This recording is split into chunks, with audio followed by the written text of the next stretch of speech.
You're watching an amazing podcast from an amazing podcast company.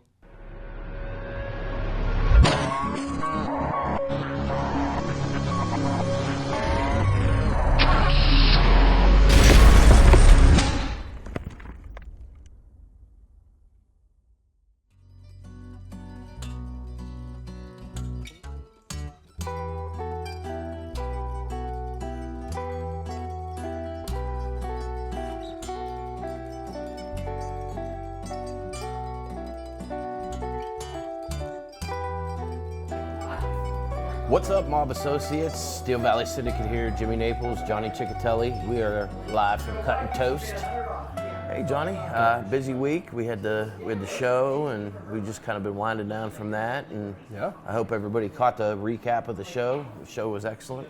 Live sold-out show at the Robins. It was amazing. And, first of all, we wouldn't be able to do it without our sponsors, right? So let's thank our sponsors right off the top here. Of course, we're coming to you live, Youngstown Mob Talk with Cigars from Cut and Toast, which is a premium cigar shop here in Struthers, Ohio, 160 Louisville Road. Come down here. We do an event once a month here at Cut and Toast called a Mob Talk with Cigars. What are you smoking today, Jim? I'm smoking a Julius Caesar $20 cigar. Julius Caesar. Mine's a Black Market Punk, so it's kind of complete opposites there. Hey. Mine's good though. I just wanted something to chew on a little bit, so this was pretty good. Good. But yeah, Cut and Toast, guys. If you don't know, we're in the cigar lounge here at Cut and Toast. Premium cigars, great place. They've been fantastic to us.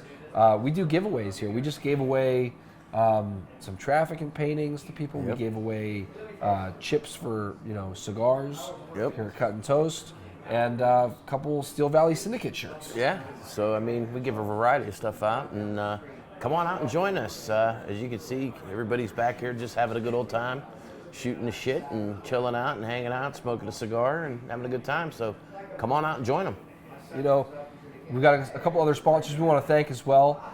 Sunrise Inn of Warren, amazing pizza, guys. Burgers, pizza, great food. It's out in Warren. It's got actually some mob history itself, and they're fantastic to us. Sunrise Inn of Warren, we love you. And of course, we got one more. Yeah, Pro Team Auto Sales. Jeff and the boys down there on the bottom half of South Avenue. Go check them out. They just got a whole bunch of brand new cars in. Go down there and get yourself a deal and walk out with a nice ride. Absolutely. So thank you to all of our sponsors. As Jim mentioned, we just had this big show at the Robins Theater. If you haven't checked out our recap of that show from last week, check that out. And, we appreciate everybody who came out to the Robins. So moving on, we're doing a few more things. We've got a lecture series planned. We're still working on the Mob Tour app. If you came to that event, you got a sneak peek of the Mob Tour app. That's going to be so good, guys. We can't wait to get that to you, hopefully in about a month from now. So we're thinking maybe end of March, beginning of April, we'll get that app out. And it really just has a list of and we're still adding to it. Spots, mob spots, hangouts, some infamous sightings, some scenes, you name it, mobster homes. It's gonna be a great app. Oh, I can't wait! I'm excited. You could plan your own trip. Of course, we just gave out a couple Steel Valley Syndicate shirts. Absolutely. We're rocking a few of them today. Yeah, this is the one that the VIP members got at the show. So if you were lucky enough to be a VIP member, you got one of these. Yeah, absolutely. And I got my favorite one on here. It's Capiche. Everybody asks me every time I wear this shirt. I walk by people like, "Hey, where can I get that shirt?" So check it out. It's online right now at steelvalleysyndicate.myshopify.com. Check that out, guys. You can get all of our shirts out there. Get them as a gift for somebody. People love them, especially, if somebody moved away, you got a cousin or a brother that left Youngstown, send them something from Steel Valley Syndicate gear. So people love it. Thank you so much. So what do we got this week? What do we want to talk about first? What do you think? I'd like to start doing a few segments on our show, right? We do, we'll get to our post of the week. We haven't done one of those in a while. We'll get to that later. But people have been sending us stuff. And thank you so much to all the kind people out there who've been sending us everything from artwork to music, original music they've done. We have an email address. It's steelvalleysyndicate@gmail.com.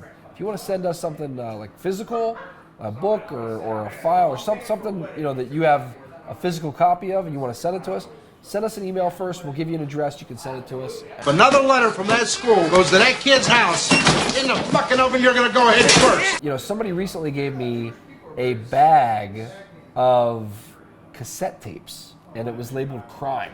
Yep. And it had some old Jim Trafficking tapes on there.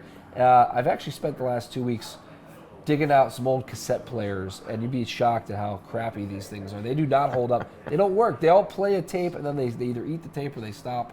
So we're still actually getting a few, a nice cassette player coming in. We ordered one, and we're going to put all those tapes online, share those with you guys. Some great stuff. You know, Jim Trafficking talks about. One of the tapes in particular is he had just gotten acquitted. He was the sheriff of Mahoning County, and he was accused of taking bribes from the mob. And he held a press conference, and one of these tapes is that press conference, and it's amazing some of the stuff he says, and we can't wait to share it with you. I mean, he calls out people by name. By name. They ask him, you know, what are you going to do about the mob now that you won your case?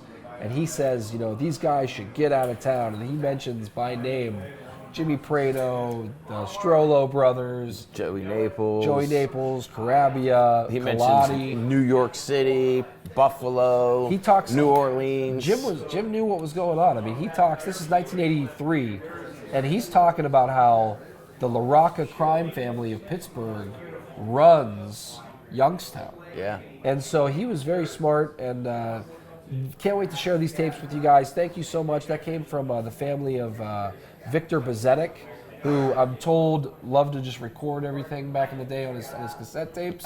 And he sent us some of these tapes. So I'm glad he recorded them. His family sent us these tapes, and I don't think Victor's around anymore. So thank you to the family for sending that. Absolutely. You know, we've got some other great stuff coming, and we're going to call that in the mailbag. So thank you, everybody. If you want to send us stuff, you can always upload files to the Youngstown Mob group. We have this, if you're watching this on YouTube, of course, we've got a group on Facebook called Youngstown Mob. It is about 30,000 people now. Yeah, we just keep growing every day. You know, 5, 10 more, 20 more members, and it just keeps growing. We love it, guys. You know, thank you so much for joining the group. We really appreciate everybody in that group. Post pictures, post questions, post stories. You know, that's what it's for. It's to start discussions. We got almost 30,000 people in there. So these are all people who grew up around Youngstown. They remember Youngstown, the old mob days, and you know, whether they've got a question about a family member or they want to tell you a funny anecdote where they ran into this guy or that guy. You know, we definitely encourage those. So definitely share your stories. Send us as much as you can, you know, in the group. Really just, you know, everybody's participation is what makes it grow and what makes it great. So thank you to all of our mob associates. Yeah, we really appreciate everything that everybody does, and I'll tell you what, the posts are great. I mean, we have some great posts. People, you know, from personal stories to, you know, photos and documents. I mean, you know, our members really get it, and you know, they enjoy the group, and they share some really great stuff with us. So, you know, we've got a few rules to follow with the group, which is, you know, basic stuff, guys. No spam, so we try to get rid of all the spam accounts. It's the internet, you're going to get spam accounts. We try to remove them pretty quick. No spam, you know, no outside advertising in there. What else, Jim? What are some of the rules? you know, make sure it's mob related, Youngstown mob related. That's the biggest one, you know, actually. it could be Pittsburgh mob as long as it has a tie to Youngstown. It can be Cleveland mob as long as it has some type of tie to Youngstown. But we consider the Valley, you know, when we talk about the Mahoning Valley, that really kind of encompasses, you know, Western Pennsylvania, all the way up to Lake Erie, down in through Akron and Canton, down into Steubenville. So it covers like that whole slice of Eastern Ohio and Western Pennsylvania, because these guys, you know, they all work together. Yeah. I mean, how many times have we gone and dug into an FBI file and we see, you know, guys that were Cleveland, you know, Cleveland guys coming down and working with guys that were, you know, what you would call Pittsburgh type guys. You know, these guys would work together and go do a job, you know, pull a heist or, you know, whatever it might be. Exactly. You know, it's there was a lot of cooperation between families, of course. I think there was a lot more than most people realize. Yeah. You know, especially when we look at some of these other files where we find connections to Of course, there's connections to the New York families, right? There's connections to the Philadelphia family. There's connections to the Buffalo family. Chicago. In Chicago, Detroit. So, and for most of you that don't know out there, Buffalo at one time was probably one of the most powerful families. Yeah. Russell Bufalino had connections across the country, all the way down into Florida and Cuba. And of course, one of the big shots that came in the 40s into Youngstown was Joe the Wolf DiCarlo. Right. And he came from Buffalo, and he brought, he was very connected within Cleveland and everybody, Pittsburgh on both sides. And so some of the stuff that I'm reading in some of these new posts and some other things I've been finding out, so Sandy had some ties with Joe DiCarlo. Yeah. So that's where his ties to Buffalo come in. There's rumor that he was actually made out of Buffalo. Well, let's go. So we're gonna dig on those. And let's dive into, since you brought up the files, we have a segment here we're gonna start calling From the Files.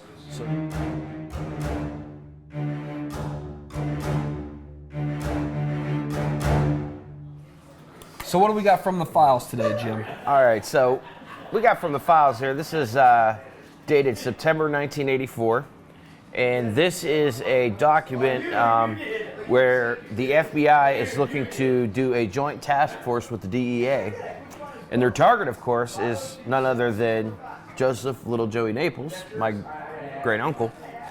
And this talks about a cocaine trafficking ring in western Pennsylvania, northeastern Ohio. This is what year?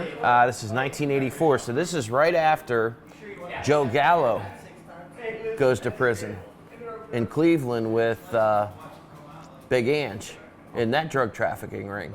And so these are all tied together, right? So they started in Cleveland.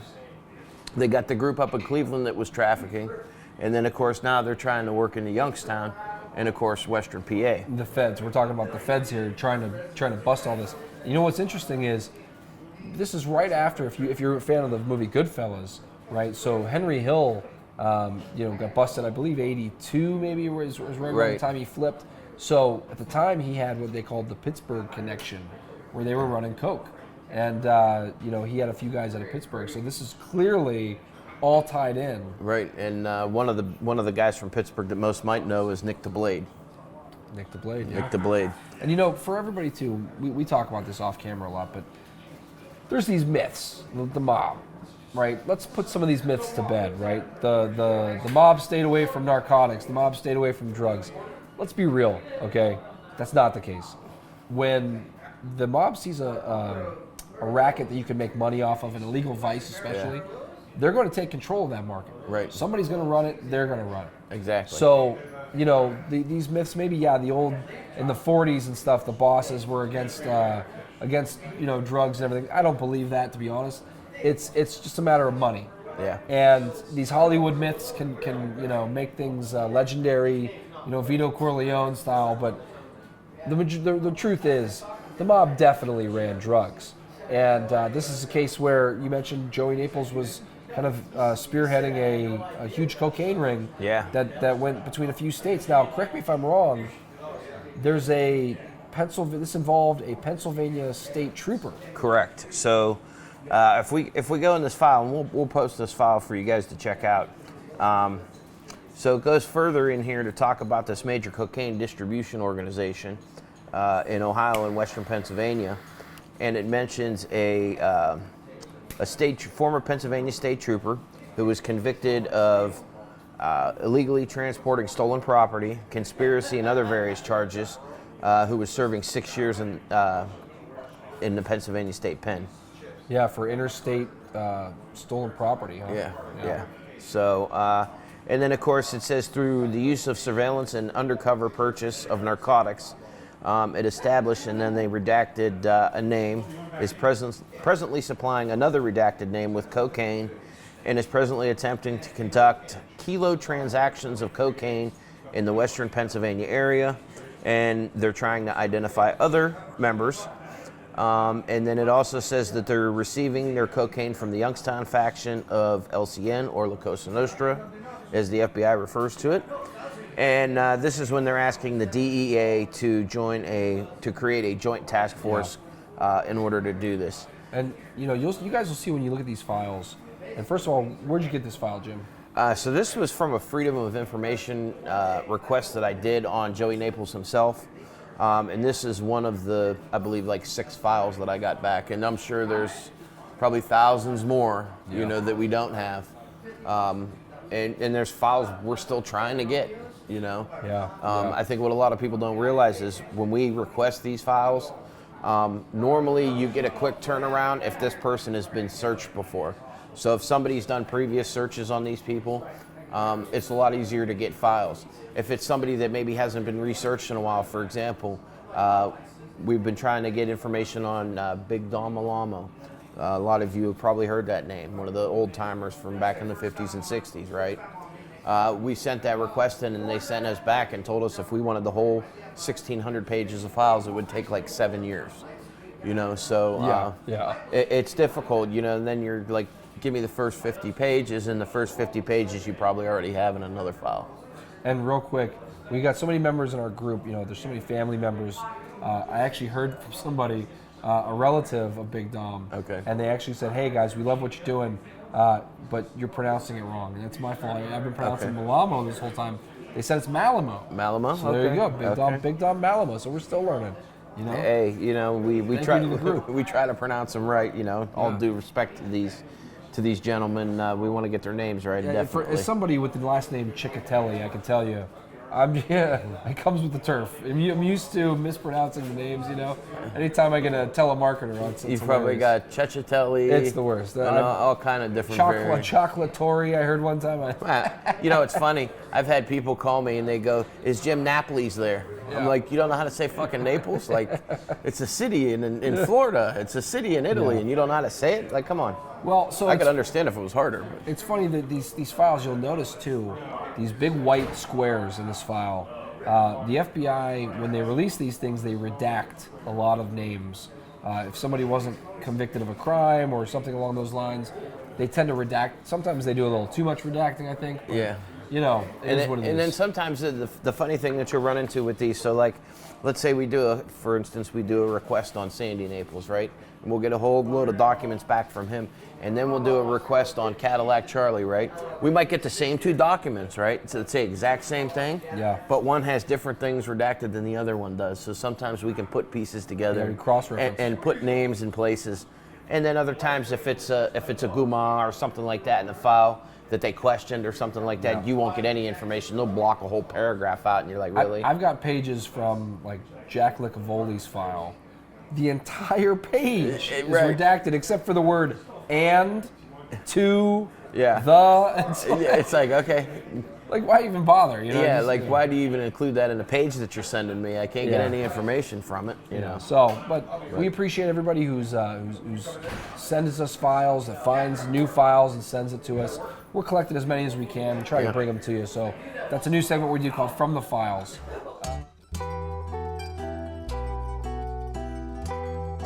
Our post of the week, right? So we haven't done this in a while. We really celebrate people who post in the Facebook group. This week, you know, I think we could do 2. I think we should do 2. The first one I'd like to talk about is we talked about first. Try to post things that are Youngstown Mob related.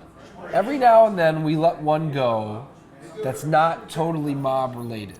As long as if it's still Youngstown specific, we'll let them in there. So, you know, one of these was Joe Conti recently posted congratulating Youngstown's own Boom Boom Mancini, getting Ray Mancini, who got who's getting inducted into the National Boxing Hall of Fame.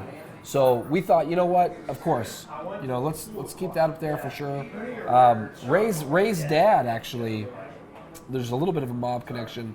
Ray's dad was a fighter. The original Boom Boom Mancini was Lenny Mancini. Yeah. Was a legendary. Thanks, man. Was a legendary boxer in his own right. He was going to get a title shot back in the 1940s. Then he gets drafted into World War II. He gets some shrapnel and you know, gets damaged in the war. And it kind of derailed his title hopes. So when he came back, he never got that title shot. And of course, Ray's famous story is he wins the title for his dad. So great story there. But Ray's told this story before that his dad actually worked the door or worked security at least for some of these barboot games. Yeah. And these old school, if the mob needed somebody, to make sure this place isn't going to get robbed, who better than Lenny Boom Boom Mancini? So, Right. We definitely thank you, Joe, for posting that post, and congratulations, Ray. Well deserved. You should have been in the Hall of Fame by now. I can't believe it's taken this long, but well overdue. Well deserved. We love you. And that's a class that he's in, boy. I mean, guys like Roberto Duran and Hector Camacho, and I mean, it's a who's who of boxers that he's going in there with. Ray fought Camacho, and if you ever watch that fight, you can probably find it on YouTube. He should have won that. He got robbed. Oh, he got robbed. I watched that fight on YouTube again, and it's it was a split decision. They gave it to Camacho. I think it was because Camacho was still kind of continuing his career. Ray, this was a comeback fight for him. Yep. And they robbed Ray. I thought you got robbed, Ray, to be honest.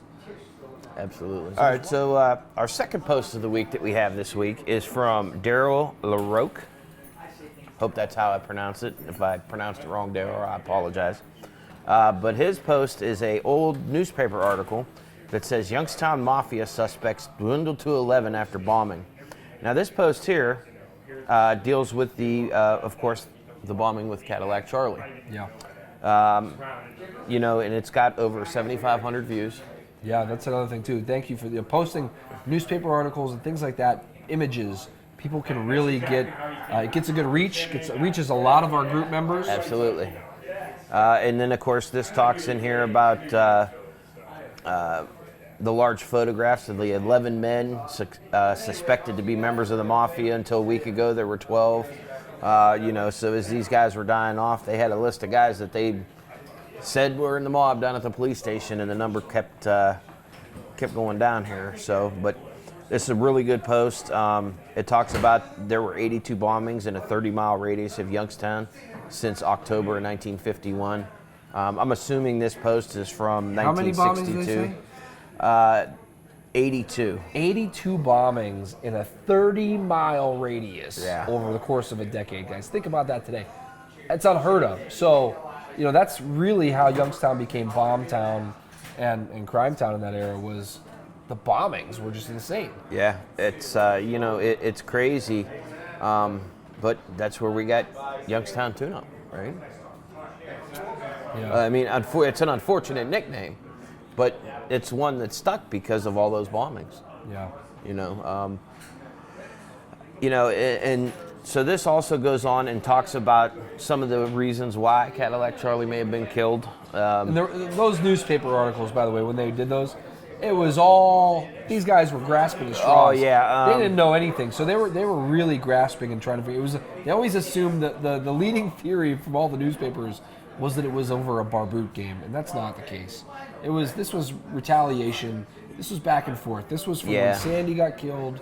Sandy Naples gets killed. Starts a bombing war between the factions and guys on both sides. And I think at this time, I think a lot of what you were seeing with the bombings and things like that weren't necessarily a Pittsburgh thing, right? Because the guys in Pittsburgh didn't like bombings. No, yeah, they brought a lot of bad attention. And if you read a lot of that, if you look at some of the files that come out of Pittsburgh, especially the Manarino brothers, there was Kelly and Sam. Sam was known to talk to the feds here and there. And he had mentioned a few times in different FBI documents that they stayed away from bombings. They didn't like bombings. Yeah. And so if you look at it, most of the bombings were attributed either to Detroit or Buffalo, right? Yeah. So it was connections out of those two areas. It was honestly, it was a Youngstown thing. It was a Youngstown thing. It was a Youngstown thing. But it was factions from Buffalo and Detroit because with some of the research that I'm doing, of course, on the Naples brothers, being that that's my family, so I kind of concentrate some of my areas on that. We're finding out that Sandy had connections in Buffalo. My grandfather had connections in Detroit. And so, there comes issues at play with when you have different families and different people controlling different things. So that was from the files, guys. We're going to keep bringing you those as we do these shows. We're going to hopefully bring on some live guests. We'll do some book reviews, some authors, give you guys some tips on where you can find some really good research for yourselves. And we're working on all kinds of things. So, of course, we got this Mob Tour app. Before we get out of here today, though, I do want to talk real quick. we had a viewer reach out to us and wanted us to correct something. Now, this gentleman was a former police chief, I won't say who it was, from a local area, township in the Youngstown area. And he took issue with one of the things we had said kind of flippantly in a previous episode, which was we were talking about the widespread corruption within some of the police forces back in the 70s and the 60s and 70s, that era. And we had kind of said that they had so many of the police chiefs in the pocket. Well, this guy was a police chief, and he just wanted to say, hey, we weren't all corrupt. He said, we weren't all corrupt. And I said, I agree with you. We don't want to get that impression out there. Not everybody was on the take, clearly, right? There's a lot of great police officers who were never on the take. But with that said, there was so much widespread corruption. There was guys in every force almost. Somebody was playing ball. They had somebody in every force somewhere. We don't want to get that impression out there and smear every exactly good cop out there. We don't want to do that. And you have to understand, these were totally different times than they are now, right? I mean, these were a time when, maybe they dealt in drugs, but you didn't see it around schools. You didn't see it around kids. It was kept into the bad areas of the city, right? And they knew how to kind of coexist and have these different areas of the city where these things would go on, but they would try to keep them out of the limelight, right? Yeah. And of course, you need police protection to do that. Absolutely. The mob. The truth is, the mob would not have been able to thrive the way it did in Youngstown without the cooperation of elected officials and some police. Yeah. Right? That's just a fact. So even this former police chief, he even conceded during our conversation that, they did have this department or they had this chief, and there was a lot. So, again, sometimes we paint with broad strokes, and we're not trying to say everybody and everything. Of course, that's not what we're saying. So, but thank you. We really appreciate the feedback. We take that feedback. We try to grow it. Absolutely. And, make this into something, that everybody can be proud of. The history of this group, we're not trying to, mythologize certain mobsters or whatever, and the violence that they did. Some of it's heinous and horrible, but it's history. Right. And again, we're historians. That's what it comes down to. Absolutely. So thank you, everybody, for sending us comments, feedback, posts, sharing things with us. We really appreciate it. And again, we rely on you guys to grow this Youngstown Mob thing, and this thing of ours. Yeah. And we're doing some live events. We're gonna plan for you. Those will be coming up. Some announcements soon. We're going to do a live lecture series, a touring lecture. Yep. Smaller venues, maybe 200 people or so. Really just 2 hours of discussion, of mob talk. Because we heard from you, some people just want the straight up facts and history and discussion. Yeah, they want to see the FBI files and the photos and all that kind of stuff. So we're going to bring that stuff to you. So thank you guys. Keep an eye posted for that. And I just want to thank everybody out there. I want to thank everybody that showed up to the live event. And we are looking to do another big live event, hopefully towards the end of the year. This time, hopefully in Youngstown. But we'll see what happens. Different things happen. So, but I'm looking forward to the lecture series. We're working on getting that all together. Yeah. It's going to be really interesting. Yeah. We got a lot of stuff that nobody's seen yet. Because we don't want to give everything away at once. But check out, by the way, we do another show called the Vice Squad Pod. It's the Vice Squad Podcast. It's also on YouTube right now. Rick Perello, Vince Guerreri, Jimmy, myself, we put this together. We just released an episode about the Jungle Inn. So we've got 3 episodes out there, the Mahoning Valley Mob, the Torso Murders, and now the Jungle Inn. So that's a bi-weekly show. We'll have new shows coming to you every other week. Check that show out, guys. Just more stuff we're doing here, trying to grow the brand. Absolutely. Get it going. Yep. You want to reach out to us? Steel Valley Syndicate at gmail.com. Shoot us a message. We'll get back to you. Johnny, it's been another great show. Yeah. We got to thank the guys here at Cut and Toast for having us out and letting us come out every month and do this. We really appreciate it. Make sure you guys show them your support, another fine local business. We also want to thank the Sunrise Inn and Ken Hadaris. He does a great job, great food down there, fantastic pizza. And, of course, we can't forget Pro Team Auto Sales. Auto Sales. Jeff Bartholomew and his boys down there. Thanks, Jeff. We appreciate all the support you've given us. We want to thank everybody for watching this, and until next time, we're the Steel Valley Syndicate, Jimmy and Johnny. Ciao. That was an amazing podcast from an amazing podcast company. If you enjoyed the show, please click the like and subscribe buttons and share it with your friends. It goes a long way in helping us produce more amazing content.